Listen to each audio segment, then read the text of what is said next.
Hi everyone. Today what we're going to do is going to make out of just regular scaffolding boards. I've got two boards here. One I've already cut down the middle to save a little bit of time, and we're going to make this bench. So what we're going to do is they're the tools. We're just going to use hand tools and not the big machinery. So this is something you can do at home. So don't think you can't. You can. You just need a drill and a handsaw and a sander. So you could use a belt sander. I'm using a disc sander, but you can use a belt sander. So anyway, what we're going to do is cut the planks to length. It's going to be a 6-foot bench and cross legs. So we're going to cut the boards out, as you can see. Just cut the boards to length, so they're 6 foot. So now what we're going to do is we're going to sand them so that they're clean and tidy. So we can then put them together. So I'm just going to sand the edges, make them nice and smooth.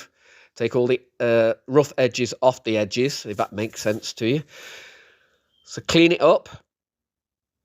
Do this to both boards. Sadly, takes a little bit of time, the sanding, because these are just used scaffolding boards from the building site. And that is not only dust, that's mud and dirt coming off. So it would be wise to wear a mask. I've got one there, as you can see. It just does help a bit. And then what you've got to decide which side of the board you're going to use for the seat.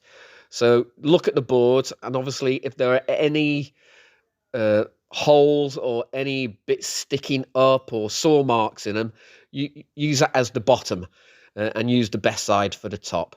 And you'll find, it's much easier to sand and to work with when you use that. Anyway, so now we've got the two boards roughly cleaned up. Now we're going to put them together. Now what I always do is leave it so there's a slight gap between the boards. Just gives it that better antique-y look, a better feel to it. And the way I do it, I just stick a piece of wood at each end. And you can knock them out when you've done it, but I always just leave them in. It's just what I do. But you can do it anyway. You can knock the pieces out. So as you can see, I'm just clamping it up very lightly and putting the ends on. This is what's going to hold the boards together. I pre-made those too, but it's just out of the half board, so they're not very wide or thick. And then just screw them onto the ends, clamp them down so they're tight. Do that at both ends. And as you can see, they're just simple little G-clamps, hand drill, screw them in. I use 4 screws in each board, so 8 screws each end. Okay, so that is actually now together.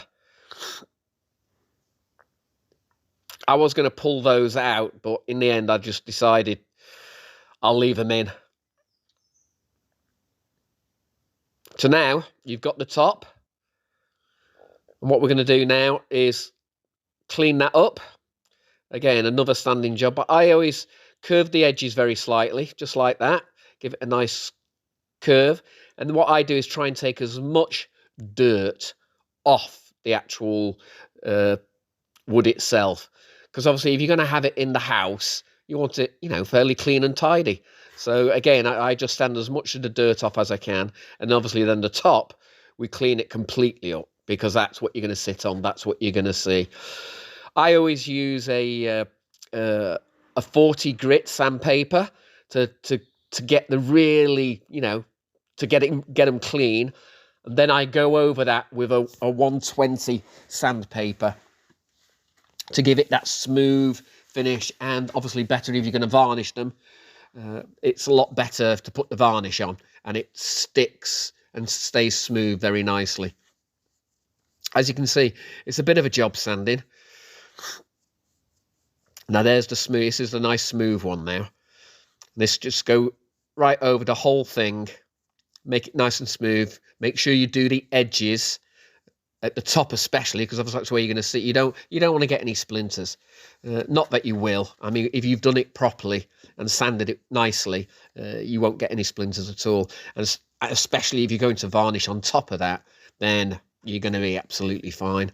A lot of people, I mean, because you can use these for outdoors. So if you're going to use them for outdoors, you won't varnish them, you'll oil them. Danish oil is what we use. That's the best way. Okay, so this now is the half board. Like I say, I pre-cut this just to save a bit of time.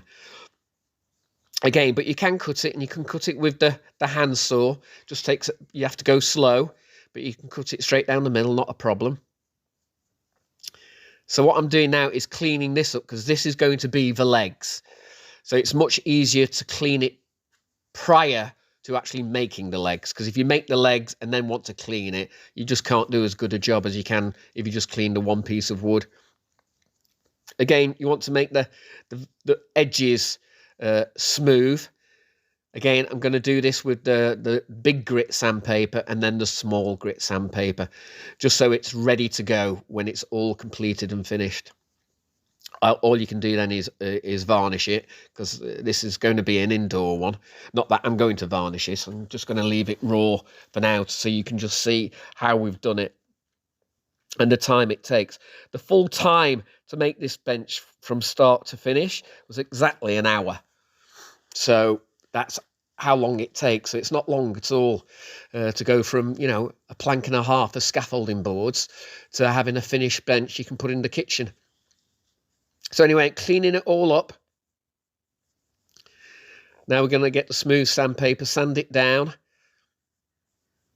Again, it's a good idea to get a mask. You can use one of those, you know, little cloth masks. They're just as good. I just happen to have, you know, a proper breathing apparatus. So, all right, so what I've made there, that square is the exact height and width I want the cross legs to be. So I pre-made that, and all I'm going to do is cut the wood out to fit inside it. So they're both identical. And exactly the same for when we join them together. They have to be identical. You can't have one shorter or longer than the other. You're going to have a wobbly bench. So I'm now cutting these out at the angles. As you'll see, there you go. There's a nice cross leg, and that fits inside. So what I do is I put them back inside and then screw them together. Bang in the middle. And then obviously the screws, where you put the screws, I leave that end on the inside of the bench, so you don't see the screws from the outside of the bench when you're looking at it. There you go. So there's one cross leg done. So all I'm doing now is the other cross leg.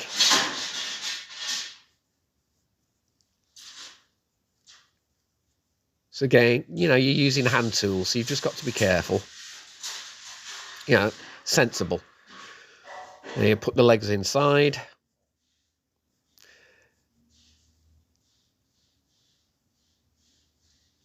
There you go. So that's the other cross leg in. Screw it together.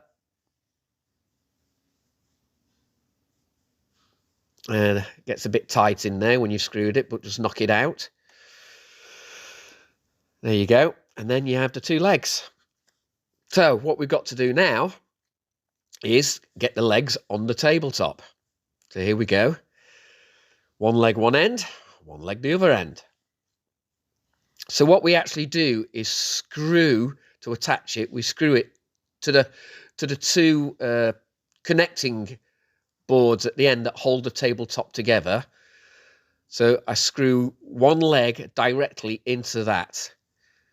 And then what we'll do, we'll make a piece of wood that drops down the backside. As you can see, there's a gap there.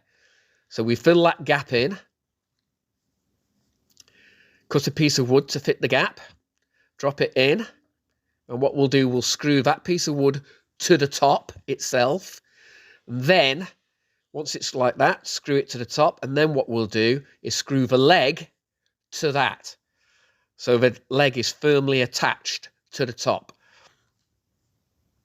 Now, like that, it's not strong enough. It's strong, you know, and sturdy. But when you sit on it, it'll wobble because there'll be give in it because the legs aren't joined together. So then what we'll have to do is get a piece of wood, which I'd already pre-cut for this. Again, it's all cut out of the scaffolding board. It's an inch square. And we're going to drop that in between the legs, one piece at each end, and we'll screw it to the legs. I'm just sanding it down, making it, smooth and nice, ready again for the varnish to be taken. Clean it up so it all matches and looks the same. Always advisable to get it all looking the same. You could use, metal if you wanted to, but again, you've got to buy the metal. It was just easier, it's all scaffolding board. So here we go. We're just going to screw it on each end, one screw in each leg. I always pre-drill those holes because you don't want the wood to sit. So there you go. There is a finished bench. And the whole thing, like I said, took an hour to make, and you can make it. So obviously, when you do this, you always make a mess. So we have to clean that mess up. And this is the machine to do it. A big sucker. But it cleans it all up, and then you got no mess. So there we go. One bench. You can do it. Thank you for watching.